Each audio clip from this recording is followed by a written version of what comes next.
কাজী নজরুল ইসলামের বিখ্যাত কবিতা আমার কৈফিয়তের মতো, যেখানে তিনি লিখেছিলেন, কেহ বলে তুই জেলে ছিলি ভালো, ফের যেন তুই যাস জেলে।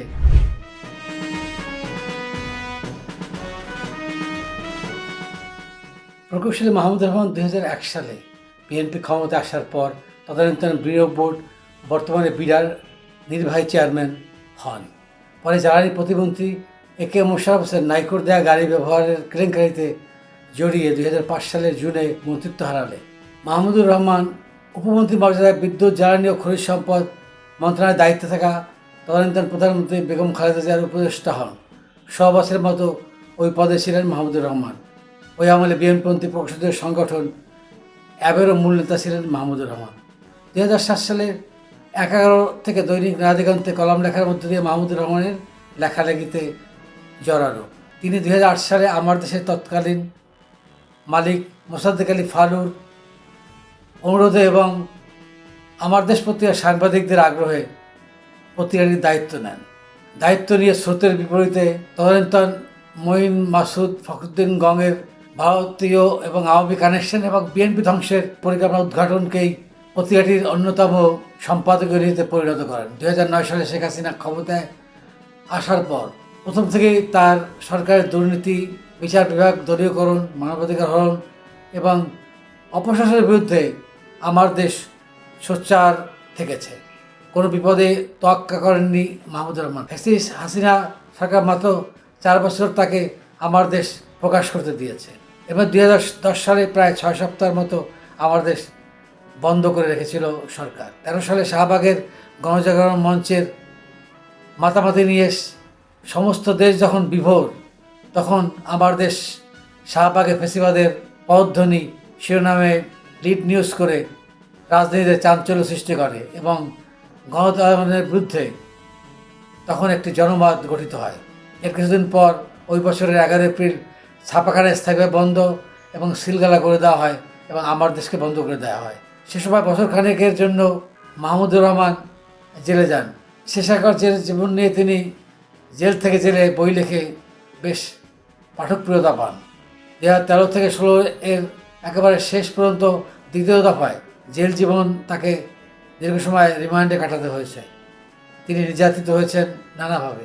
এ সময় তিনি লিখেছিলেন the political history of Muslim Bengal. পরে কারামুক্ত হয়ে তুরস্কে নির্বাসনে ছিলেন। গত বছর আগস্টের পর দেশে ফিরে 2024 সালের 22 ডিসেম্বর আমার দেশ পুনঃপ্রকাশ করেন জনাব মাহমুদুর রহমান। বন্ধের সময় যে সম্পন্ন নীতি ছিল, সেই ফেসিবাদ ও আগ্রাসন বিরোধী নীতি আদর্শ শতভাগ অপরিহিত রেখেই তিনি আমার দেশ প্রকাশ করছেন এবং গত 22 ডিসেম্বর ছিল নবযাত্রার 1 বছর। নবযাত্রা 1 বছর শিরোনামে মাহমুদুর রহমান আমার দেশে যে নিবন্ধ রেখেছেন, সেখান থেকে নির্বাচিত অংশ শোনা যায়। প্রতিদিন সংবাদ প্রকাশের সময় আমরা নিরপেক্ষ থেকে কেবল সঠিক তথ্য এবং বস্তুনিষ্ঠতার উপর জোর দিয়েছি। বাংলাদেশের অধিকাংশ মিডিয়া কর্পোরেট স্বার্থ সংশ্লিষ্ট হয়, সেগুলো সর্বদা এস্টাবলিশমেন্টকে তোয়াজ করে চলতে অভ্যস্ত। আমি এখানে এস্টাবলিশ বলতে সরকার, বিভিন্ন সময়কার ক্ষমতাবান রাজনৈতিক দল এবং নানা প্রক্রিয়ায় অতুল বিত্তভূমির অধিকারী বিজ্ঞাপনদাতাদের বুঝিয়েছি। শেখ হাসিনার দীর্ঘ শাসনকালে আমরা মিডিয়াকে দানব শাসকের পায়ের তলায় বিড়ালের মতো গড়াগড়ি দিতে দেখেছি। তথাকথিত পেশাদার সম্পাদকদের দল ঘি মাখনের ভাণ্ড হাতে নিয়মিত মানহানির দরবারে হাজির হতেন। রাহুল রাহার মতো সাংবাদিক নামধারী তেলবাজরা হাসিনার শয়নকক্ষে গিয়ে গানও শোনাতেন। তেল প্রদানকারী এবং গ্রহণকারীরা মিলেমিশে তখন কি সুন্দর দিন কাটাইতেন। এসব পত্রিকা তৎকালীন সরকার এবং দিল্লির প্রভুদের নির্দেশে বিরোধী দল ভিন্নমতের বিরুদ্ধে অবিরাম অসত্য উদ্দেশ্য প্রণোদিত প্রচারণা চালিয়েছে। জুলাই বিপ্লবে শেখ হাসিনার অপ্রত্যাশিত পতনের পর একদিন ঘাপটি মেরে থেকে শুধুমাত্র নতুন কর্তাদের সঙ্গে লাইন কাট করে এক এক রাজনৈতিক মালিকদের কোলে উঠেছে। যেসব মালিকদের পত্রিকায় প্রায় প্রতিদিন বিএনপির শীর্ষতাদের বিরুদ্ধে অসত্য সংবাদ প্রকাশ করে তাদের চরিত্র হনন করা হতো, সেসব পত্রিকা এখন হাসিনার আমলের মতোই তেলবাজি চলছে। অবশ্য তেল মাখন গ্রহণকারী ব্যক্তিদের পরিবর্তন হয়েছে। নব্য ক্ষমতাবানরাও তেল পানিতে তুষ্ট, তেলবাজদের পিচ্ছিল অতীত দেখার সময় তাদের নেই। আমি কখনো ওদের মতো বিদ্যমান ছিলাম না, তাই সম্ভাব্য বিপদের পরোয়া না করে আগের মতোই স্বাধীন সাংবাদিকতার চর্চা করে চলেছি। আগামী নির্বাচনে কে বা কারা ক্ষমতায় আসতে পারে এবং আমাদের সেখান থেকে কী মিলতে পারে, সেই চিন্তা করে সম্পাদকীয়তে পরিবর্তন আনেনি। পত্রিকায় শহীদ জিয়া ও খালেদা জিয়ার অবদানকে সর্বদা যথাযথ শ্রদ্ধা ও সম্মানের সঙ্গে প্রকাশ করা হয়েছে। তাই বলে দলদাসদের ভূমিকা গ্রহণ করতে আমরা কোনো কালেই সম্মত ছিলাম না। আমার জন্য খুব সহজ হতো বিএনপির নেতাদের খুশি করে আমার দেশকে দলীয় পত্রিকা বানিয়ে ফেলা। তাতে নির্বাচনের পর আমার সঙ্গে পুরনো সম্পর্কের সুবাদে বর্তমান তেলবাজদের চেয়ে অনেক বেশি নগদ লাভের সুযোগ ছিল। দেশের অন্যতম সুশীল পত্রিকার জরিপ থেকে জেনেছি যে বিএনপির প্রায় 2/3 সংখ্যাগরিষ্ঠতা নিয়ে সরকার গঠন করার প্রবল সম্ভাবনা রয়েছে। আমি মনে করি জরিপের পূর্বাভাস অনুযায়ী বিজয় একেবারে ভূমিধস না হলেও বিএনপি সরকার গঠন করবে। দুর্ভাগ্যবশত আমি জন্মবাদী একগুয়ে আদর্শ জনশ্রুতি তেল মারার অভ্যাস কখনো রপ্ত করতে পারিনি। এই জীবন সায়ান্নে পৌঁছে মাথার নেওয়া সম্ভব হবে না। ফলে আমার এক সময়কার বিএনপি বন্ধুরা আমার উপর বেজায় গোসা করেছেন। দলটির প্রদর্শনকারী বট বাহিনী নাকি দিবারাত্র আমার পিণ্ডে চটকাচ্ছে।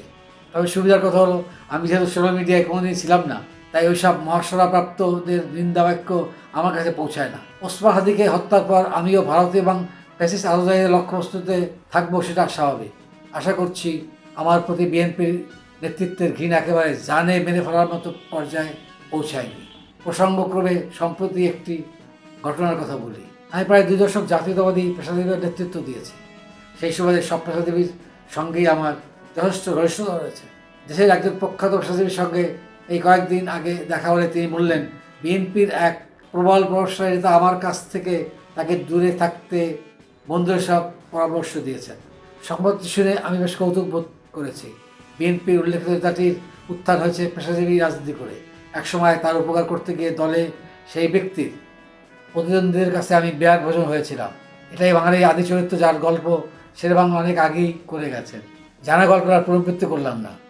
আমার বর্তমান অবস্থা বহুলাংশে কাজী নজরুল ইসলামের বিখ্যাত কবিতা আমার কৈফিয়তের মতো, যেখানে তিনি লিখেছিলেন, এহ বলে তুই জেলে ছিলি ভালো, ফের যেন তুই যাস জেলে। সর্বশক্ত আল্লাহ তাআলা যদি আগামী সরকারের জামানায় সেটাই আমার নিয়তি স্থির করে থাকেন, তাই শহীদ আবু সাঈদ, শহীদ ওসমান হাদি জীবন দিয়ে আমাদের পথ দেখিয়ে গেছেন। আমরা ভয়কে জয় করতে শিখে গেছি। ভালো লাগলে আমাদের চ্যানেলটি সাবস্ক্রাইব করুন, বেল আইকন ক্লিক করে আপনার সাথে আমাদেরকে যুক্ত থাকার সুযোগ দিন।